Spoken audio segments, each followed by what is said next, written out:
So now we will be discussing blistering disorders.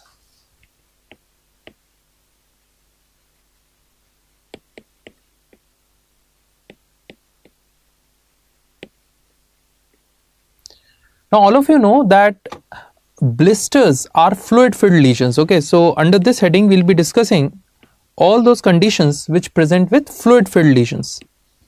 So blisters are fluid filled lesions. Now depending on the size of these fluid filled lesions, if they are very small, we call them vesicles, and if they are large, more than 0.5 centimeter in size, we call them bulla. So these lesions can be small vesicles or they can be large bulla. Now for the formation of these blisters, what do you require? See, our skin is intact, okay, but in this skin, if there is some site of separation, there is some defect, what will happen? At the site of that defect, the skin starts separating, and when the skin starts separating, the extracellular fluid accumulate and a vesicle or a bulla is formed. So for the formation of these vesicles or bulla, what do you require? You require a site of separation. There has to be some defect in the skin from where the skin starts separating, and depending on this site of separation, you can classify blistering disorders into 3 types. So depending on site of separation,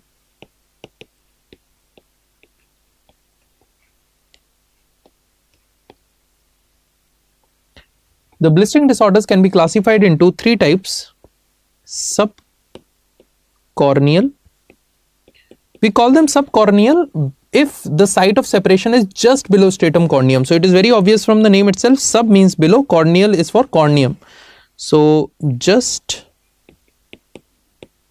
below stratum corneum. The next is intraepidermal. Intra means within, and epidermal for epidermis. So if the site of separation is within epidermis, and subepidermal. Sub means below and epidermal is for epidermis, that is below epidermis.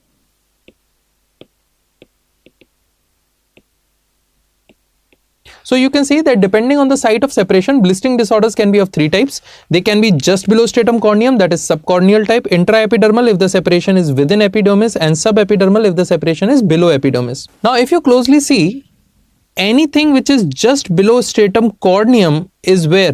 It is within epidermis, isn't it? So if there is something which is just below stratum corneum, it is within epidermis, isn't it? So subcorneal is nothing, it is just a variant of intraepidermal, isn't it? So basically blistering disorders are of 2 types, that is intraepidermal and subepidermal, but in some books you will find one more classification, that is subcorneal. So subcorneal is nothing, it is just a superficial variant of intraepidermal variant. Now in various books and guides you will find they give 2 long lists, one list of disorder causing intraepidermal lesions and one list of disorder causing subepidermal lesions. Okay, so you need to remember the conditions or the examples where intraepidermal lesions are formed and the examples where subepidermal lesions are formed. Now if you try to remember this, we have already discussed these examples. Okay, so if you try to recall, I told you that wherever acantholysis occurs, acantholysis means separation of keratinocytes, and because the keratinocytes are within epidermis, this separation will be intraepidermal. So the lesion which will be formed is also intraepidermal. Okay, so all the examples of acantholysis are actually examples of intraepidermal. So all the examples of acantholysis, like if you recall, I told you in examples of acantholysis, pemphigus vulgaris, pemphigus foliaceus, paraneoplastic pemphigus, Darrier disease, Hele disease,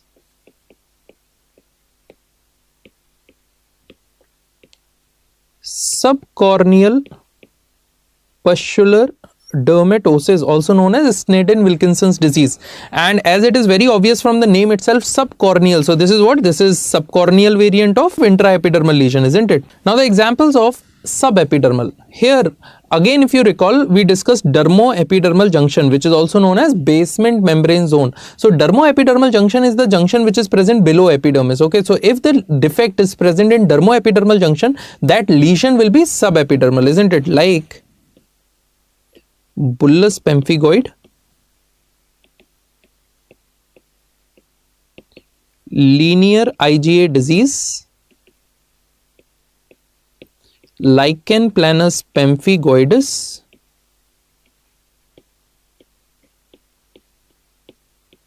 epidermolysis bullosa dystrophicains,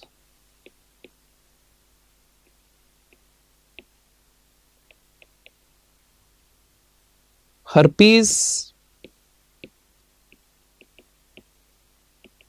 So herpes gestationis. So all these are the disorders where the defect is present in dermoepidermal junction, and because the junction is below epidermis, these are subepidermal disorders. Okay, so you can very easily remember these examples if you just remember that what is the defect. So here the defect is acantholysis, while here the defect is present in dermoepidermal junction below epidermis. So these are subepidermal disorders. So these are intraepidermal, while these are subepidermal. Now we'll be discussing all these intraepidermal and subepidermal blistering disorders individually. Let us begin our discussion with pemphigus.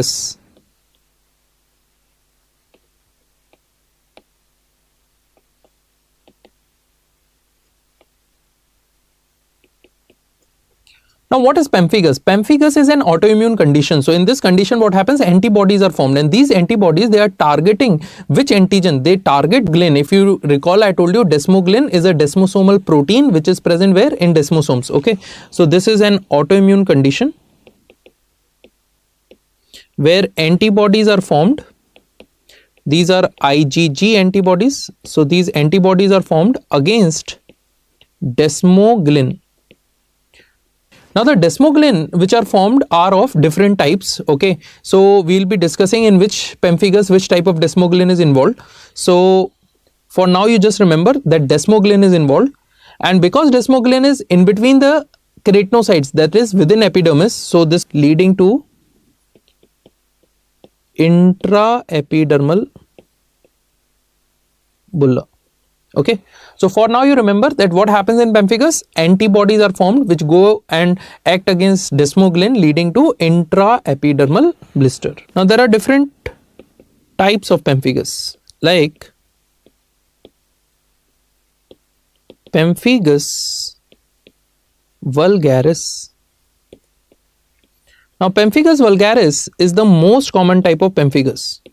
And this point we already know that this term vulgaris itself means what? Most common. So that's why this is the most common type of pemphigus. Okay, so remember, wherever you find vulgaris term, that means that that is the most common variant of that disease. Okay, like I told you, acne vulgaris, most common type of acne; ichthyosis vulgaris, most common type of ichthyosis; lupus vulgaris, most common type of cutaneous tuberculosis; verruca vulgaris, most common type of viral warts; pemphigus vulgaris, most common type of pemphigus; psoriasis vulgaris, most common type of psoriasis. Okay, then another type is pemphigus foliaceus, then pemphigus vegetans.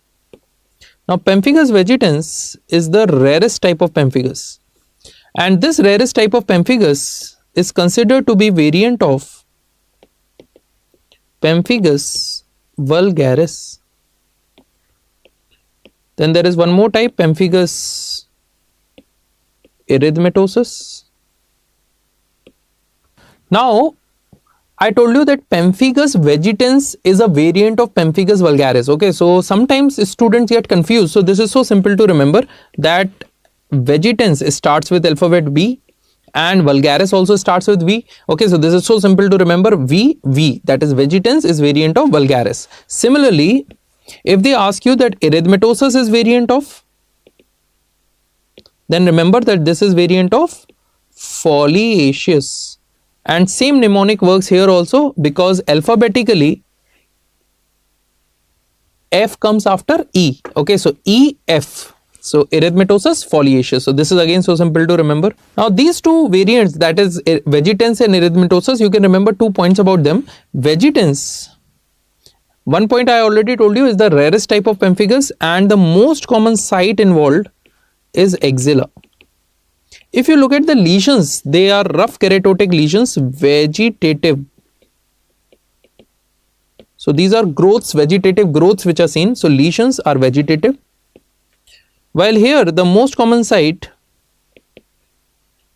is face, that is malar areas.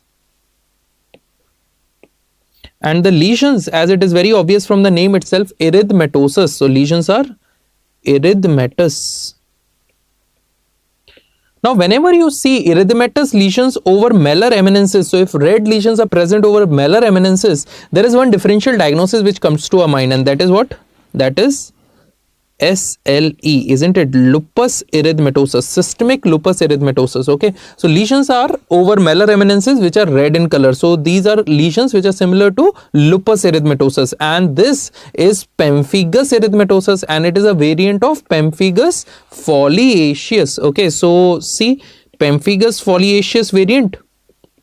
Lesions are similar to lupus erythematosus, and the name is pemphigus erythematosus. So this is so simple to remember. It is pemphigus erythematosus, variant of foliaceus, and lesions are like lupus erythematosus. Now there are a few other variants also, like Fogoselvagum. This variant is endemic in Brazil. So because it is endemic in Brazil, this is also known as Brazilian pemphigus or endemic pemphigus. This type is considered as a variant of pemphigus foliaceus. Pemphigus foliaceus, and again so simple to remember. Why foliaceus? Because F for F, and as you can see, not only F, O is also matching. Okay, so this has to be a variant of foliaceus, isn't it? The next is drug induced pemphigus. Now this is very obvious from the name itself, drug induced pemphigus. Okay, so under the effect of certain drugs, this pemphigus like clinical picture might appear, and these culprit drugs are penicillamine,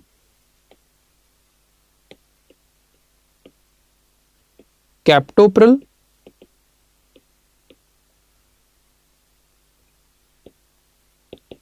rifampicin, piroxicam,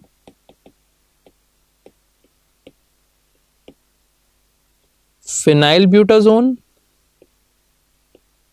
So these are various drugs which may lead to drug-induced pemphigus.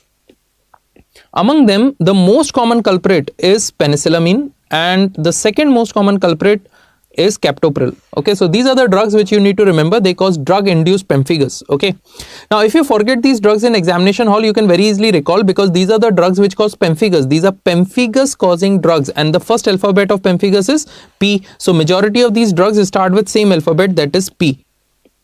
And other than these P drugs, you just need to remember two more drugs, that is C and R. So you can make a very simple mnemonic, and that can be PCR. So which drugs cause drug-induced pemphigus? PCR drugs. P, penicillamine, most common. C is the second alphabet, so this is second most common. Then rifampicin and other P drugs. Now comes your favorite question. This is variant of, yes, this is variant of which type? Vulgaris or foliaceus? So again the same mnemonic, I told you alphabetically what comes near, foliaceus or vulgaris? Yes, foliaceus. So this is variant of pemphigus foliaceus, isn't it? Alphabetically V is quite far from D, isn't it? So what comes near D? F. Now some of you might say, sir, E comes after D. So why not erythematosus? So I already told you that erythematosus already is a variant of what? Foliaceus. So this is also variant of what? Foliaceus. Now remember one point, that penicillamine is the most common culprit, and the reason is that this is a thiol drug. That is, SH group is present in this drug, and these are the major drugs which cause drug induced pemphigus, that is thiol drugs, but sometimes it can be due to non-thiol drugs also. So majority of the patients, they resemble foliaceus, but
So why the pattern is linear? Because if this is epidermis, this is dermis, in between is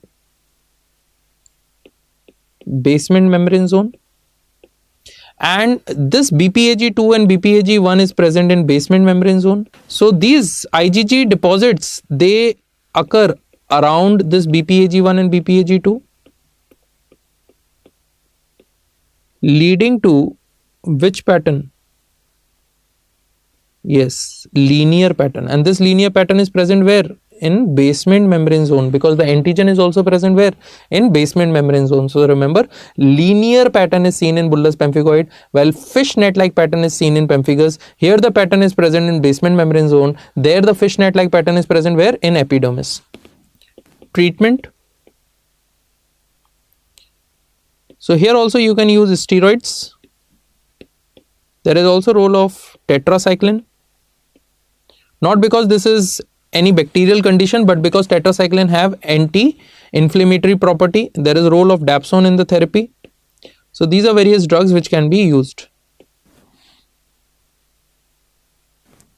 So just now we have discussed two important conditions. One was pemphigus, other one was bullous pemphigoid. So pemphigus and pemphigoid. In pemphigus, I told you lesion is intraepidermal. Okay, so this is epidermis, this is dermis, the lesion is intraepidermal. Now because this lesion is intraepidermal, a very thin layer of epidermis is covering this, isn't it? So because a very thin layer of epidermis is covering this, when the fluid increases, what happens? This ruptures. Okay, so lesions are flaccid because they cannot become very large and tense. Before they become tense, they rupture. So they present with flaccid lesions or ruptured lesions, that is erosions. Okay, while in pemphigoid the lesion is subepidermal, that is below epidermis, and when the lesion is below epidermis, the whole epidermis is covering it, and because whole epidermis is covering it, this has good tensile strength, so lot of fluid can accumulate beneath it, and this large lesion can become large, so tense or large bulla is seen. Okay, now remember, this large and tense bulla do not easily rupture. So if it do not easily rupture, what happens to this fluid? What happens? This fluid get reabsorbed back into the skin, and this overlying epidermis gradually settles down. So this lesion is known as settled bulla. Okay, so this do not easily rupture, and this overlying skin or epidermis settles down, so they might present with settled bulla. So remember the presentation: pemphigus present with flaccid lesions with erosions which easily rupture, and pemphigoid tense lesions which do not easily rupture and they settle down, so settled bulla. So here you can see there is a fluid filled lesion which is gradually becoming large, and there is slight redness around the lesion. So initially there is a plaque, and then this fluid filled lesions might develop. Then they keep on increasing in size, they might increase in number, and they increase in size, they become very large, and as they become very large, the fluid get reabsorbed and they might settle down. Like you can see these settled lesions. Here the fluid is very less, rest of the lesion has settled down. So these are settled bulla. If you do histology in bullous pemphigoid, you will get subepidermal split. So if you recall, in pemphigus the split was above stratum basal, that was intraepidermal. Here the split is below epidermis. So you can see below epidermis, whole epidermis above is intact and the separation is below epidermis. So if this is epidermis, as you can see, this is intact, this is epidermis, this is dermis, and here the separation has occurred. So this is the separation, this whole portion has separated. So you can see the separation, and this separation is where? Subepidermal. So subepidermal split will be seen. So this is epidermis, separation is here. So subepidermal. Now let us discuss one question. If such question comes in your exam, how you are going to approach this question? Like they are saying, 53-year-old patient presented with 3 months history of sore areas in mouth and on scalp, otherwise well, no regular medication.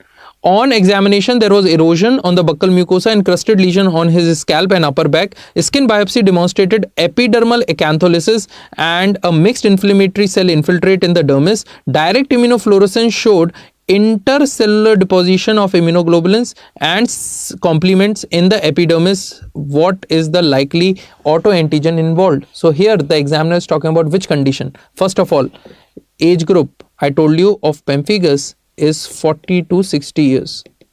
So age group is within 40 to 60 years. Okay.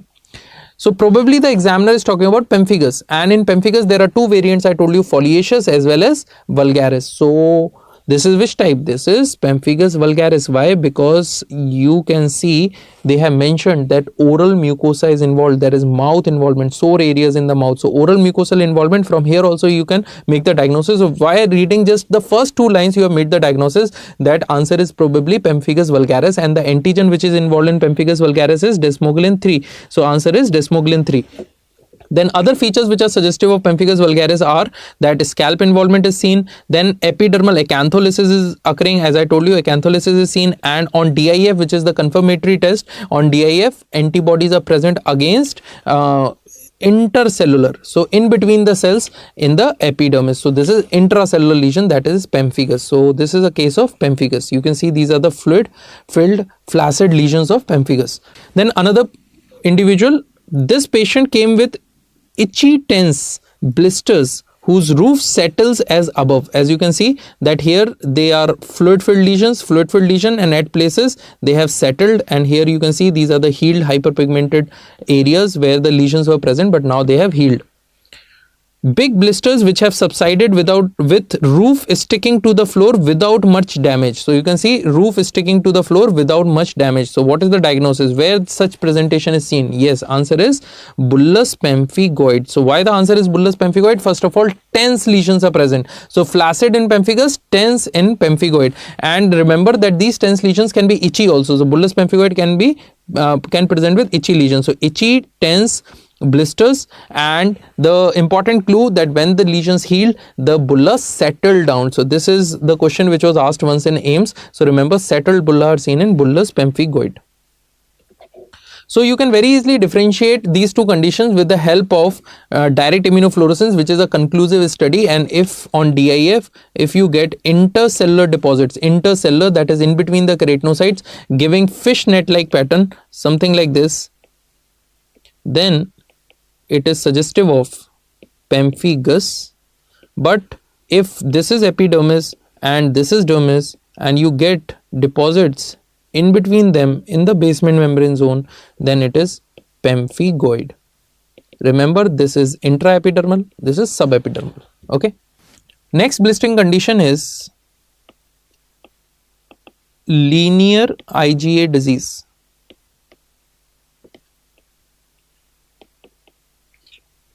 Now linear IgA disease, here also antibodies are formed, but these are IgA antibodies against mainly BPAG2, while other antigens can also get involved, like here BPAG1. I told you this is BP180, this is BP230. Similarly, other molecular weight antigens are also present, like BP120. So these might get involved, leading to subepidermal bulla. Now this condition have bimodal presentation. It can present in children as well as adults. Now the important point to remember here are age group.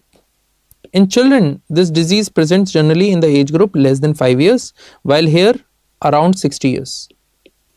And remember that the sites involved are also different in these different age groups. Like in children, the lesions are over face, like perioral area, then groin, like perianal area.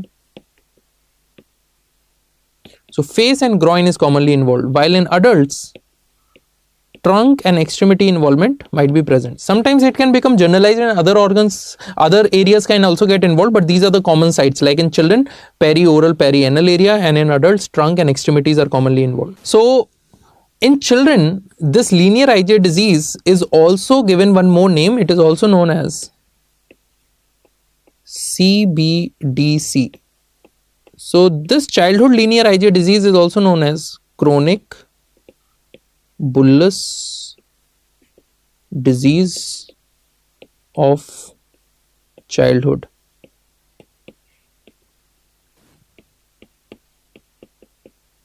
Now clinically, there is one very characteristic appearance which is seen in this condition known as string of pearl or cluster of jewel appearance. Now what is string of pearl or cluster of jewel appearance? Remember, articarial or erythematous. See, if you see the lesions of articaria where there is erythema, wheal and flare, okay, so what happens, these wheals are seen, these are red in color, these are elevated, okay, so similar lesions might be present here also. So articarial or erythematous plaques. And why we are calling them plaques? Because I told you plaques are solid raised lesions where the horizontal diameter is more than vertical. So such lesion is present. So let us consider this is that erythematous plaque. So articarial or erythematous plaque with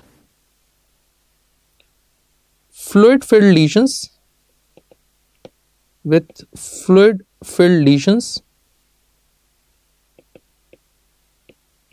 at the periphery .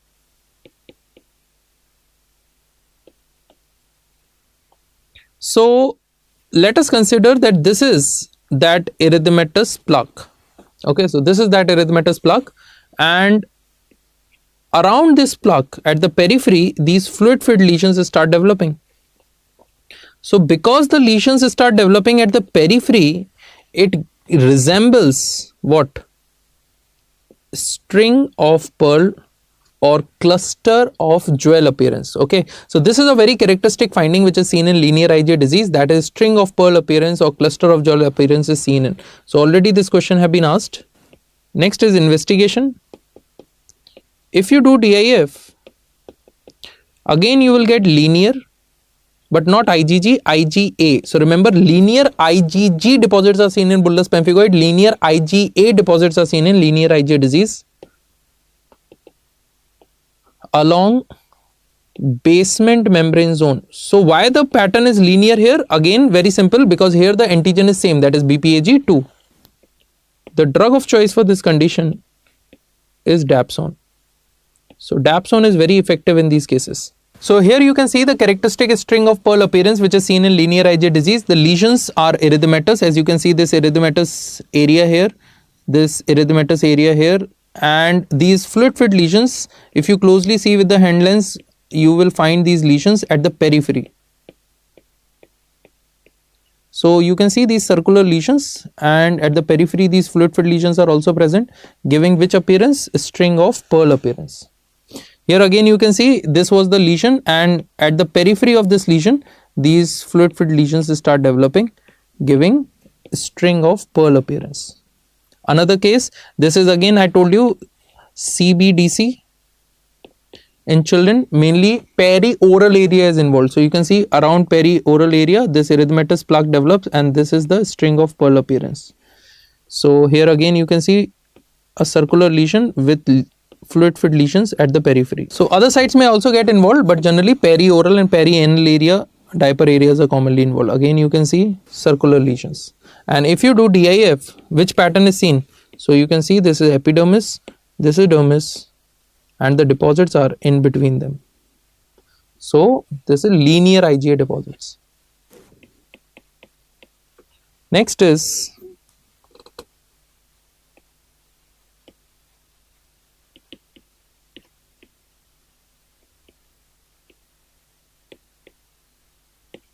dermatitis herpetiformis. So next is dermatitis herpetiformis.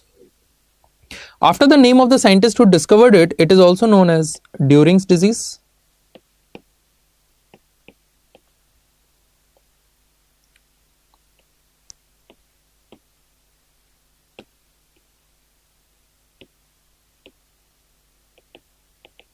This condition is due to gluten hypersensitivity. And you know one more condition which is due to gluten hypersensitivity? Yes, celiac disease. And that is the reason why almost all these cases are associated with celiac disease. So this is a very strong association, that is celiac disease. Other associations are HLA association, like HLA DQ2, HLA B8, Already question have been asked on HLA-B8 association, which is seen in dermatitis herpetiformis. Then anti-endomysial antibodies, anti-transglutaminase antibodies. This anti-transglutaminase is mainly against transglutaminase 3, which is also known as epidermal transglutaminase. So against transglutaminase 3, which is also known as epidermal transglutaminase.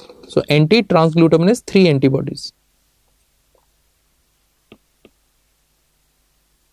Let us try to understand what is happening in this condition. Let us consider that this is the gut of the patient who is suffering from celiac disease.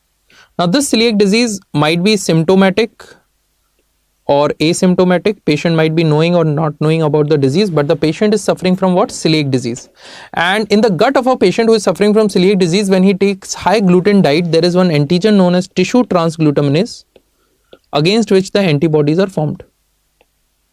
So in celiac disease, antibodies are formed against tissue transglutaminase, which is present in the gut of the patient. Now if we talk about the skin of the patient, if this is epidermis, this is dermis, there is one antigen known as epidermal transglutaminase. Now these antibodies, which were initially formed against tissue transglutaminase, they cross react with epidermal transglutaminase and they form antigen antibody complex, and this complex get deposited in the dermal papilla. And because the deposition is where? In the dermal papilla, that is below epidermis, the lesions are subepidermal. So leading to subepidermal lesions of dermatitis herpetiformis. Okay, so remember that this complex get deposited in the dermal papilla, so the lesions are subepidermal. Now how these patients clinically present? Clinically, these patients present with extremely pruritic. So extremely pruritic, very itchy, extremely pruritic vesicopapules. So there are papillar lesions and there are few small fluid filled lesions. So mixed lesions are seen. So extremely pruritic vesicopapules over extensors. Extensors like knee, elbow, back, buttock. So extremely pruritic, very itchy vesicopapules over extensors like knee, elbow, back and buttock. If you get this presentation, it is probably dermatitis herpetiformis. Now patient is having extreme itching. Okay, so what patient will do? They will scratch. So when they scratch, these lesions might get excoriated. So it is not necessary that every time you will get these vesicopapules. Instead, you might get excoriated lesions, but the sites will be same. So over extensor. So this is the common clinical presentation. You will get vesicopapules or excoriated lesions which are extremely itchy over extensors. Investigation. If you do histology, you will get papillary tip microabscess. Papillary tip microabscess. If this is epidermis and this is dermis, I told you the projections of epidermis which are coming down are known as rete-ridges, and the projections of dermis which are going up are known as dermal papilla. So in these dermal papilla, you will get small collections of neutrophils. So these small collections of neutrophils are present where? They are present at the tip of dermal papilla. So that's why these are known as papillary tip microabscess. Okay, so what are papillary tip microabscess? These are small collections of neutrophils seen at the tip of dermal papilla in cases suffering from dermatitis herpetiformis. Okay, so this is what? This is papillary tip microabscess. If you do DIF, you will get granular IgA deposits in dermal papilla. So just now we have discussed about linear IgA disease. There I told you that linear IgA deposits are seen in basement membrane zone. Here granular deposits are seen. Okay, so here the deposits are granular. Already question have been asked. So granular IgA deposits where? In dermal papilla. Why? Because I told you that the antigen antibody complex deposited in dermal papilla. So if you use fluorescent antibodies, where you will get those antibodies? In the dermal papilla. So they get deposited in the dermal papilla. And see, this is the dermal papilla. Here the antibodies have deposited. Then there is a gap here. Then again they have deposited here. Then there is gap. Then again they have deposited. Then again gap. So what you will get? You will get granular pattern. Instead of linear, you will get granular pattern. Next is treatment. Now the treatment of choice for this condition is gluten-free diet. So you need to ask the patient to avoid all those things which contain gluten. And what are those things? Ask the patient to avoid bro. So this is a very simple mnemonic to remember. Ask the patient to avoid bro. What is bro? Barley, rye, oat and wheat.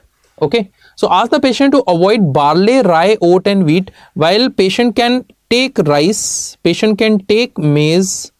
So remember that 1 R is avoided, 1 R is given. Okay, so whenever you make any mnemonic, remember it, because in examination hall sometimes you get confused, this R is for rice or this is for rye. So remember, rye is avoided, rice can be given. The drug of choice for this condition is dapsone. So drug of choice for this condition is dapsone. Dose is generally 1 to 2 mg per kg body weight. Now dapsone is a wonderful drug in cases of dermatitis herpetiformis. Why? Because almost all the cases they respond within a short duration of time. Okay, so dapsone is a wonderful drug. So if it is such a wonderful drug that all the patients they respond within a short duration of time, why this is just drug of choice? It should be treatment of choice. So why this is just drug of choice and not treatment of choice? You can write down. Symptoms subside, but antibody levels persist with dapsone therapy. So symptoms, so itching, vesicopapules which are present, they all subside, okay, but antibody levels persist, and because the antibody levels are persisting, this can lead to relapses. So with dapsone therapy there are multiple relapses, so we need to give both, we need to combine both. First you need to give gluten-free diet which will take care of the relapses, and you need to give dapsone as well to take care of the symptoms. So symptoms will subside but antibody levels will persist with dapsone. So that's why dapsone is drug of choice and not treatment of choice. Second point, it is therapeutic as well as diagnostic. So it is therapeutic as well as diagnostic. Now what does this mean? See, patients who are on dapsone, they respond within a short duration of time, let us say 7 to 10 days. Okay, so most of these patients when they are given dapsone, they respond within 7 to 10 days. Okay, so if you are sitting at a peripheral health center and you don't have lab facilities available but you are suspecting dermatitis herpetiformis, what you can do? You can give a short course of dapsone. Give dapsone for 10 days and ask the patient to come back, and if the lesions have subsided, the patient was suffering from dermatitis herpetiformis. So it is not only therapeutic but you can use as a diagnostic tool as well. Now in one of the exams this question was asked that identify the structure. This is the structure for which drug?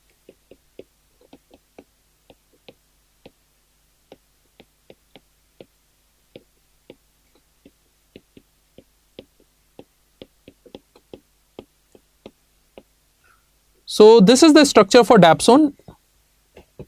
You can see this is a very simple structure to remember because we know that dapsone is a sulfur drug. So this is sulfur which is present in the center and it has a symmetrical structure. Okay, so this is a simple structure to remember. Still, if you forget in the examination hall, simply write down dapsone. And what you will find? You will find S in the center, that is sulfur in the center, and 3 alphabets on either side, that is symmetrical structure. So simple to remember, sulfur in the center with symmetrical structure. Now in one of the exams this question came that which of the following can be given in a diet of a patient suffering from dermatitis herpetiformis. So which of the following can be given in a diet of a patient suffering from dermatitis herpetiformis? Now we all know that we need to avoid bro, rest all can be given. So everyone was very happy reading this question, but when they read the options were barley, rye, oat and wheat. And we read that all these are to be avoided. So what is the answer? So remember, oats is the answer. Okay, why? Because least amount of gluten is present in oats, and in various studies it has been found that if you give little bit of oats, it is not going to aggravate the condition. Okay, so major three things which are to be avoided are barley, rye and wheat, while least amount of gluten is present in oats, so this is the last one to be avoided.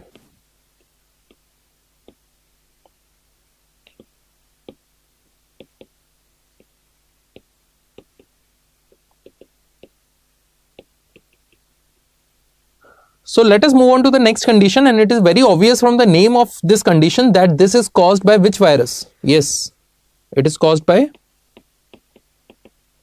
So remember that this is a misnomer and it is not caused by any virus. This is again an autoimmune condition like previous four conditions. Here also antibodies are formed, and these antibodies are also targeted against mainly BPAG2. So remember, this herpes here is misnomer, okay, and that is the reason why this condition is also known as pemphigoid. So herpes or pemphigoid gestationis, this is an autoimmune condition where antibodies are formed against BPAG2. How these patients clinically present? Clinically, this condition occurs in second or third trimester of pregnancy. So it occurs in second or third trimester of pregnancy. Peri-umbilical. So around umbilicus, peri-umbilical vesicular eruptions. So these fluid-filled lesions are present around umbilicus.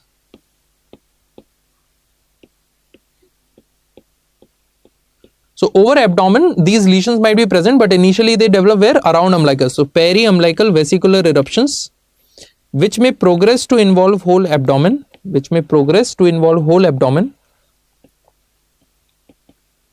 Fetal mortality is high. So in cases fetal mortality is high, it is around 30%. Okay, so fetal mortality is high. It is a self-limiting condition. Though it is a self-limiting condition, because the fetal mortality can be high, we need to treat this condition. Investigation. If you do DIF, you will get linear. Here the deposits are mainly of complement, so linear C3, but sometimes IgG can also be seen. So if C3 is there, choose that, and if both is there, obviously both can also be seen. So you can write like this. So complement more than IgG deposits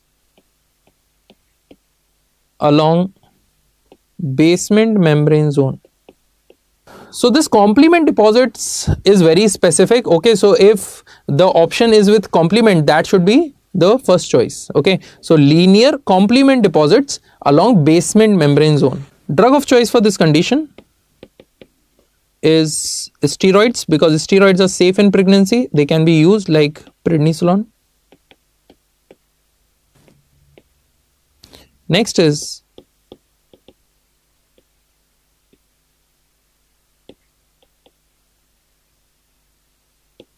epidermolysis bullosa. Another name of this condition, epidermolysis bullosa, is mechanobullous disorder.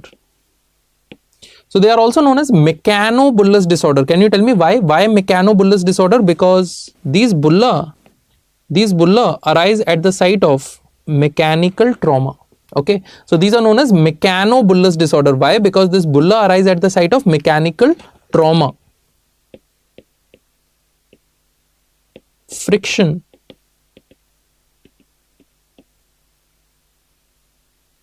or pressure handling. So wherever trauma occurs, wherever friction occurs, or wherever you hold the skin tightly, that is the site where these lesions develop. Okay, so that's why this is also known as mechanobullous disorder. It is broadly divided into two types. One is known as congenita.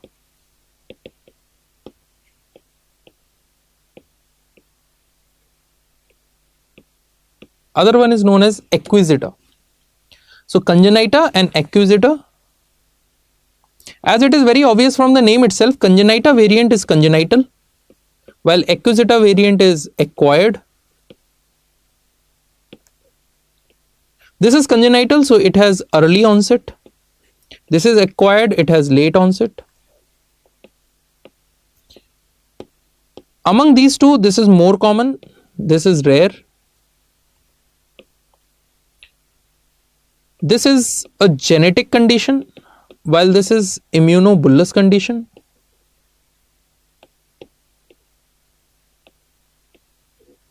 Now, because this is immunobullous condition, here antibodies are formed, while here no antibodies are formed. So, in congenita variant, it is a genetic condition, so no antibodies are formed.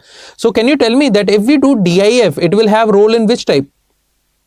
DIF, what we look for? We look for antibodies, and so antibody deposits will be seen where? So, DIF is negative here, while it comes out positive here.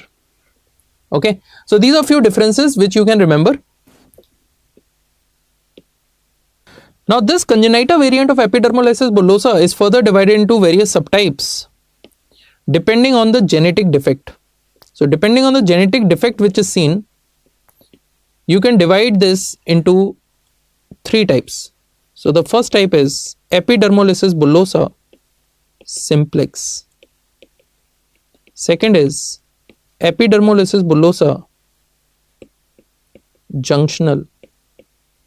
And third is epidermolysis bullosa dystrophicaens. What is defective?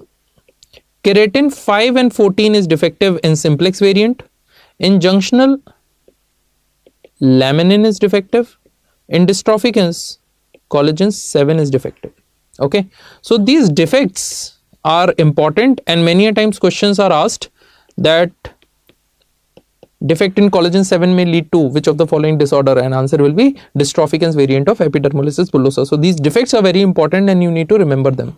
You can note down one more point. I told you that here antibodies are formed in acquisita variant. So, this is immunobullous condition, and these antibodies are targeted against non-collagenous, that is NC domain of collagen 7. So, remember that here also collagen 7 is involved, here also collagen 7 is involved. So, what is the difference? The difference is here there is genetic defect in collagen 7, while in acquisita the antibodies are formed against collagen 7. So, that's why DIF is positive in acquisita, it is negative in congenita. Now, among these various points, the most important are these defects which are seen, and already questions have been asked on these defects. So, these defects are very important and you need to remember them. Okay.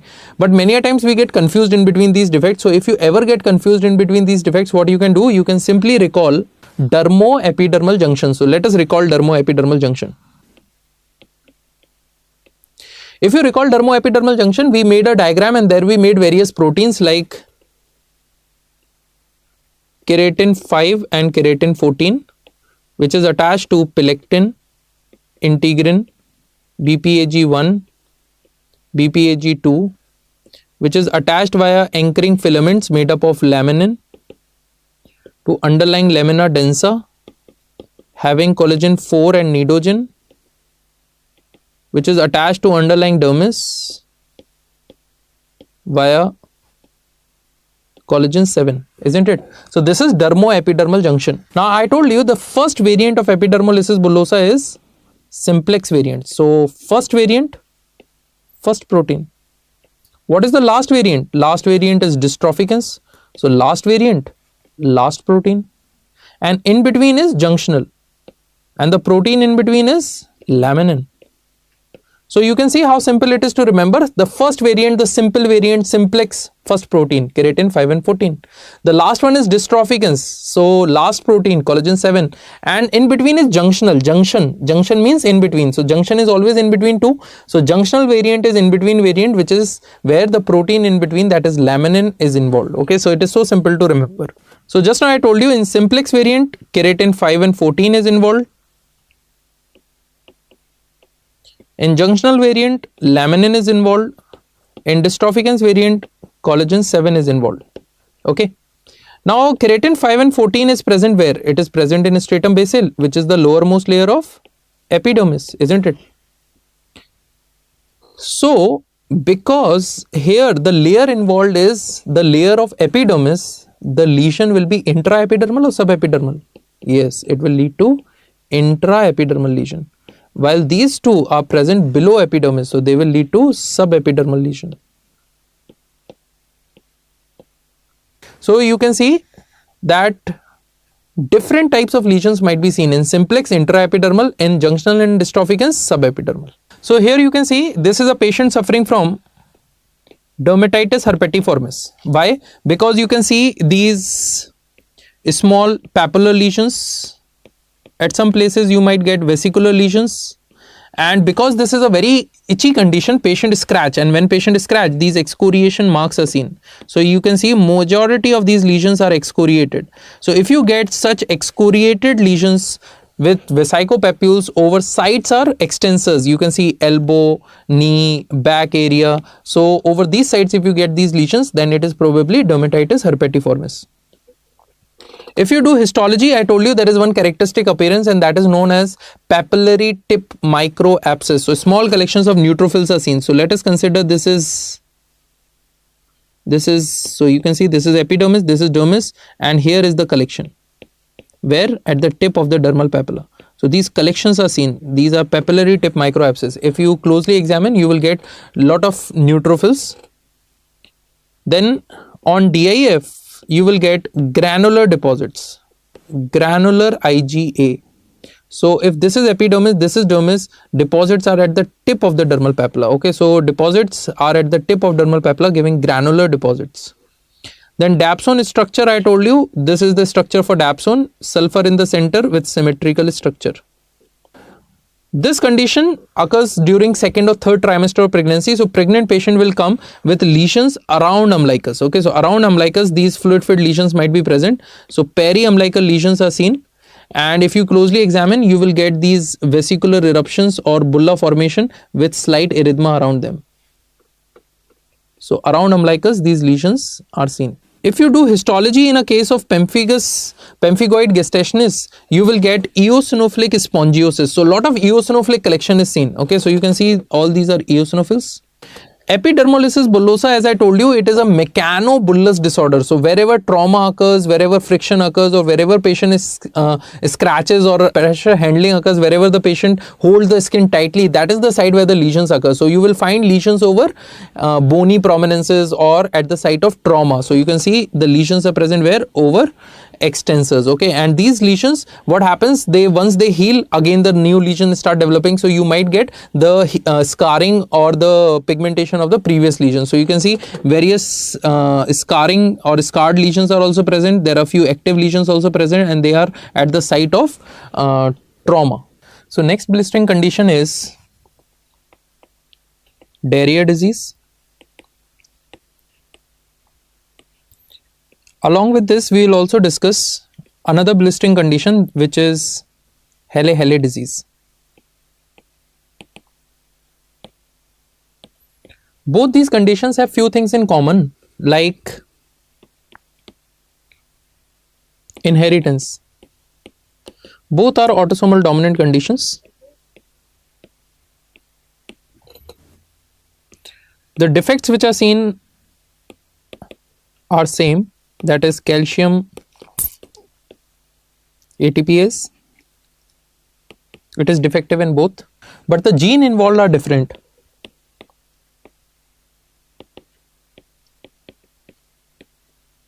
The gene involved in diarrhea disease is ATP2A2, while in Haille-Haille disease ATP2C1 gene is involved. Now both these genes encode for SERCA, which stands for sarcoendoplasmic reticulum calcium ATPase. So because these genes encode for calcium ATPase, when these genes become defective, calcium ATPase becomes defective, due to which calcium signaling becomes defective, and calcium is required for calcium dependent addition molecules, which are also known as desmosomal proteins. So when desmosomal proteins become defective, acantholysis occurs. So both are inherited because they are autosomal dominant conditions. So both are inherited acantholytic disorders. So both are inherited acantholytic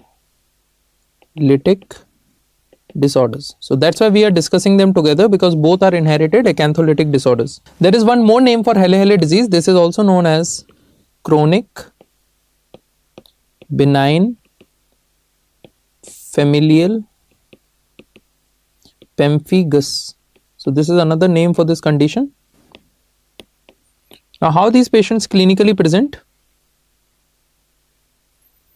Clinically, in diarrhea disease, you will get verrucous. Verrucous means rough surface. So, verrucous, rough, warty, greasy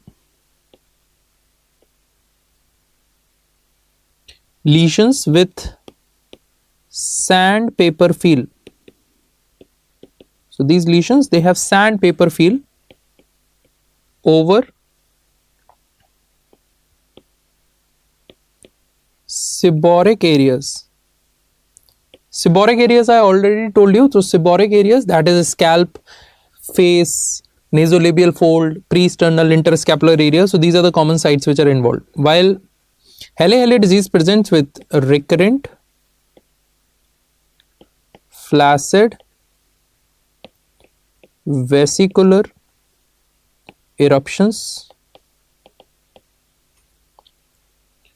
Now, because these are vesicular eruptions and they occur over intertriginous areas, so they, due to friction, sometimes rupture. So may lead to recurrent flaccid vesicular eruptions with erosions or fissures over intertriginous areas. Over intertriginous areas. What are intertriginous areas? Intertriginous areas are folds. So these are what? These are skin folds. Skin folds like axilla, groin, inframammary fold, intergluteal fold, genitocrural fold. So all the skin folds are involved. So sites are different, as you can see, and here seborrheic areas involved, while here intertriginous areas are involved. So let us write down one important fact.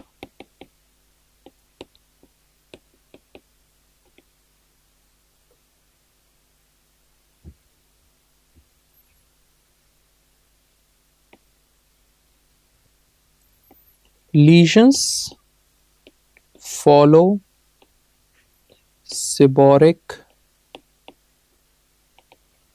distribution in following conditions. Okay, so many a times this is the most important clue in the question, that is seborrheic sites are involved or seborrheic distribution is seen. So if you find written seborrheic distribution or seborrheic site, then you can choose any one of the following example, like it is seen in Langerhans histiocytosis,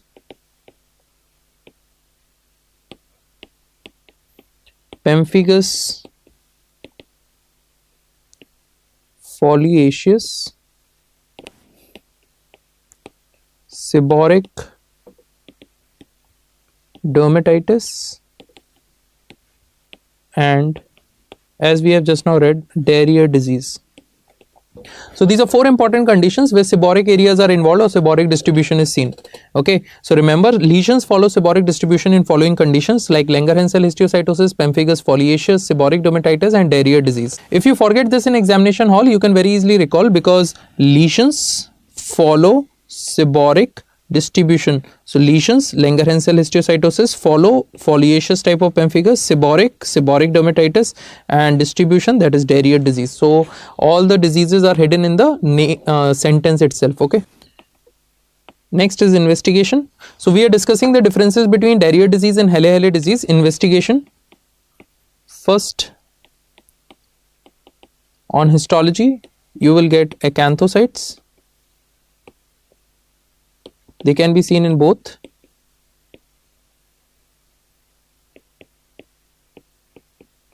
disc keratosis. It is seen in both acanthocytes. Why they are seen? Because of acantholysis. Okay, so either acanthocytes or acantholysis will be mentioned. This is seen in both.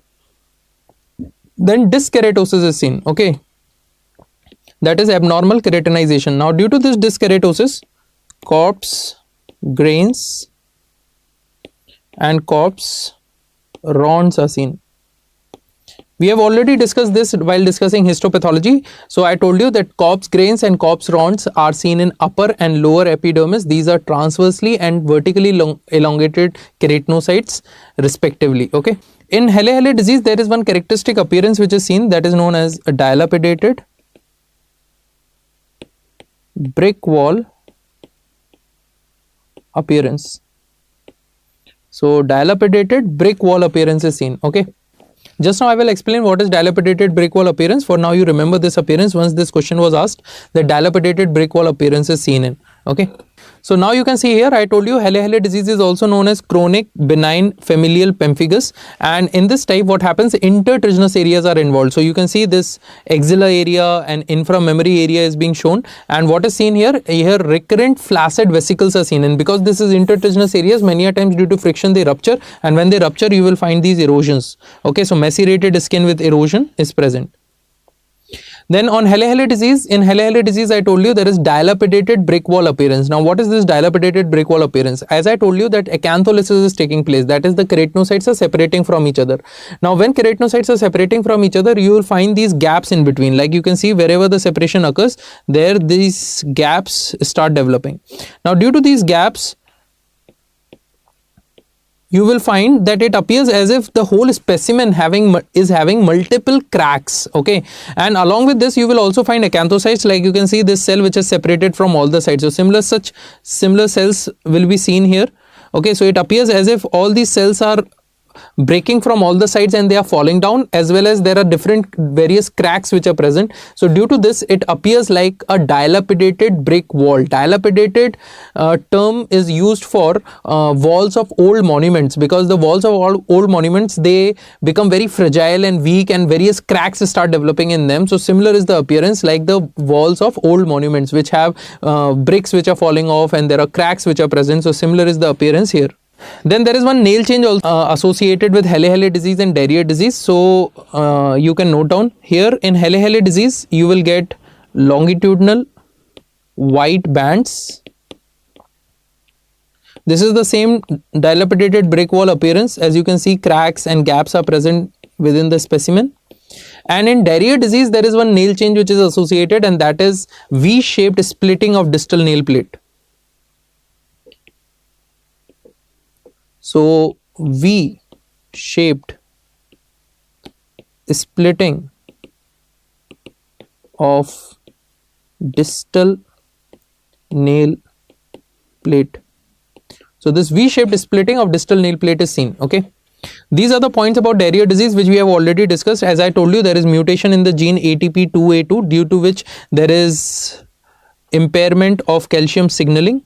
This encodes for SERCA, due to which calcium signaling becomes defective. Then these patients present with hyperkeratotic and warty lesions, and the sites involved are seborrheic areas, and on nail examination you will get V-shaped splitting of the distal nail plate. Now next disorder is erythema multiforme. Along with this, we will also discuss epidermal necrolysis. Now the etiology for erythema multiforme is unknown, but if we talk about known causes, the most common is viral infection, like commonly herpes simplex virus infection, also mycoplasma. If viral infection is not given, then you can choose drugs. While here, drugs is the most common cause. If we talk about clinical features, here the patient presents with target lesions. While here, patient presents with targetoid lesions. The difference between target and targetoid lesion is that here 3 rings are seen, while targetoid lesions only have 2 rings.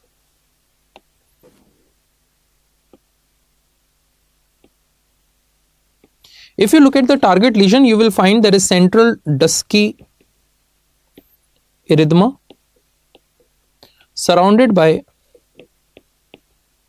edematous ring which is further surrounded by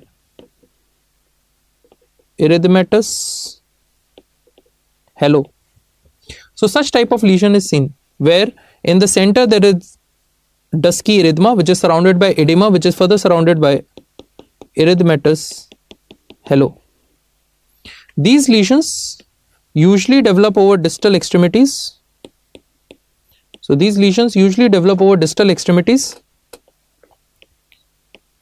If you examine the mucosa of the patient, mucosal involvement is generally absent. While here you will find lesions having two rings. Now these lesions usually develop over trunk and proximal extremities, soon leading to epidermal separation, and depending on area involved, if the area involved is less than 10% or the area involved is more than 30%, if it is less than 10% we call it Stevens-Johnson syndrome, while if it is more than 30% we call it toxic epidermal necrolysis. If it is in between 10 to 30% we call it overlap.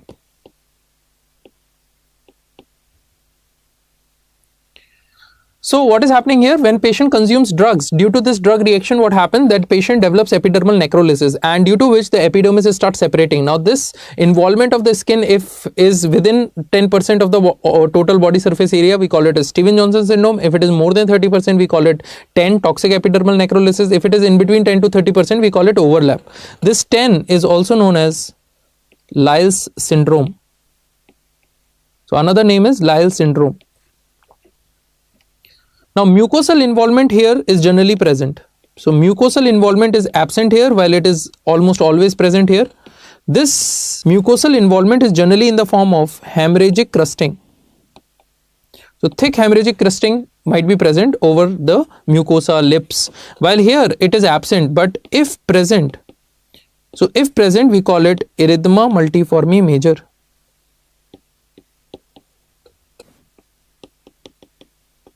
Because in both the conditions the culprit is generally drugs, so first treatment is avoid the offending agent. So stop that drug. Then conservative treatment is given, which can be in the form of fluid and electrolyte management.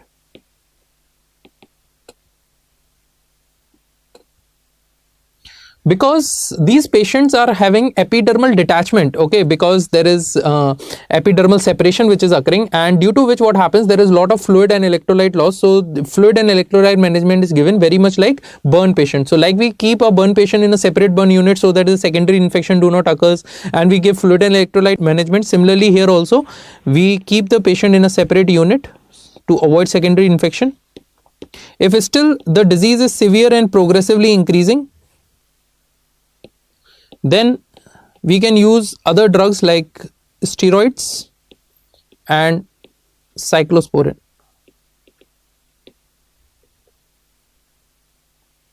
So these are various modalities which can be used in the treatment of this condition. Now remember one point.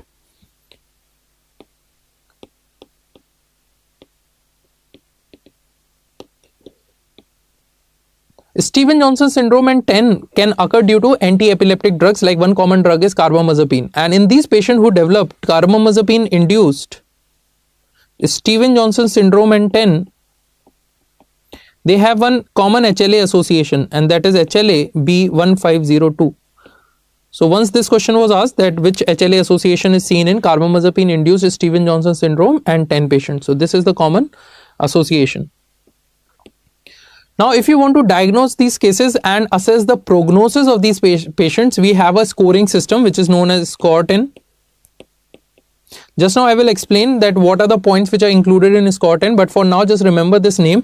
What we are doing, we are scoring which patients? 10 patients. So score-10 is the prognostic score for 10. Similarly, there are various other scoring systems which are used in dermatology. You can just note down the names of few important ones which you can very easily remember. Like there is one more known as SCORED. Here this AD stands for atopic dermatitis. So this is the one scoring system which is used for atopic dermatitis.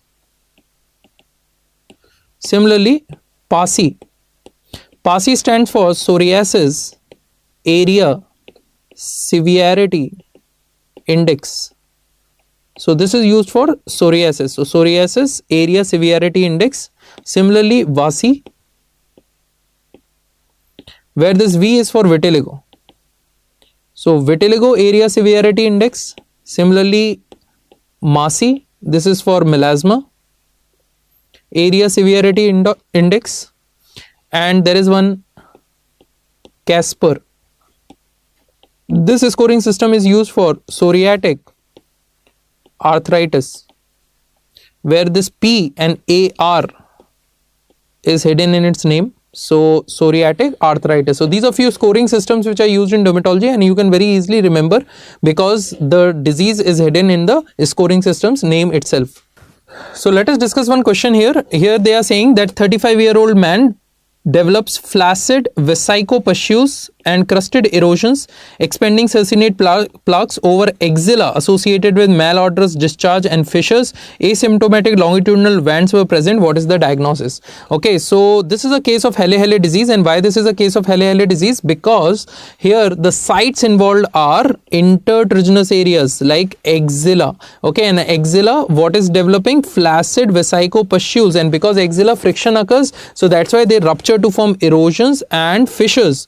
Okay, and because they are present over axilla, that is the intertriginous area, many a time secondary infection might occur which might lead to malodor. So all these are clues which are pointing towards Hailey-Hailey disease. And I told you in Hailey-Hailey disease there is one characteristic nail appearance, that is longitudinal bands are seen. So longitudinal bands are also shown.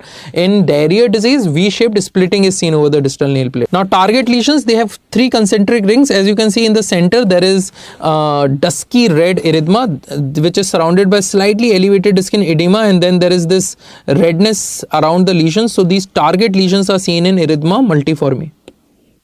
They are generally seen over distal extremities like hands, feet. So patient comes with history of lesions distributed preferentially over distal extremities. What is the probable triggering factor? So first of all, look at the lesion. You can see there are 3 rings which can be seen in these lesions. So many of the lesions are characteristic, having 3 rings, and because these are target lesions, this patient is suffering from erythema multiforme, and the most common etiology I told you is unknown, but among known causes most common is viral infection. So viral infection is the answer here. Then I told you that these patients who are suffering from Stevens-Johnson syndrome and 10, they may have thick hemorrhagic crusting. So you can see this hemorrhagic crusting which is present over the lips. This is characteristically seen in Stevens-Johnson syndrome and 10 patients. So you can see this hemorrhagic crusting along with epidermal separation. If it is present in less than 10%, we call it Stevens-Johnson syndrome, but if it is severe, more than 30%, then we call it 10. So you can see a lot of epidermal detachment. This patient appears like a burn patient, as if whole epidermis is separating, and because whole epidermis is separating, it gives a feel as if whole sheet of epidermis had been separated. So this is known as sheet like epidermal separation. So sheet-like epidermal separation is seen in 10. I told you there is one scoring system that is known as score 10. This is the prognostic score which is used for assessing the prognosis of 10 patients. As we have just now seen that the 10 is a very severe condition and many of these patients die. So at the time of hospitalization, you need to tell this to the patient's attendant that the prognosis is very poor. Now how you are going to assess the prognosis? So at the time of hospitalization, at the time when the patient is being hospitalized, you should always look for 7 parameters. Okay, the first one is age of the patient. So look at the age of the patient, and for each of these parameters, if it comes out positive, give 1 score to the patient. Okay, so like if the age of the patient is more than 40, give 1 score. Then if there is any presence of malignancy, give 1 score. Then third parameter is epidermal detachment more than 30%, give 1 score. Heart rate is more than 120 per minute, give 1 score. Then bicarbonate level is less than 20 millimoles per liter, give 1 score. If urea is more than 10 millimoles per liter, give 1 score. And if glycemia is more than 14 millimoles per liter, give 1 score. So for each positive finding, give 1 score. So your total score can be in between. If none is positive, 0, and if all are positive, 7. So your score will be in between 0 to 7. Now whatever your score is, depending on that you can assess the probability of death. Like if your scoring system says that there are 5 positive factors. Okay, so if the scoring is 5, then the probability of death is, you can see, 90%. So depending on the parameters, you can assess the probability of death or the prognosis of the patient. Okay, so this is the score 10 which is used for scoring 10 patients. So this completes blistering disorders.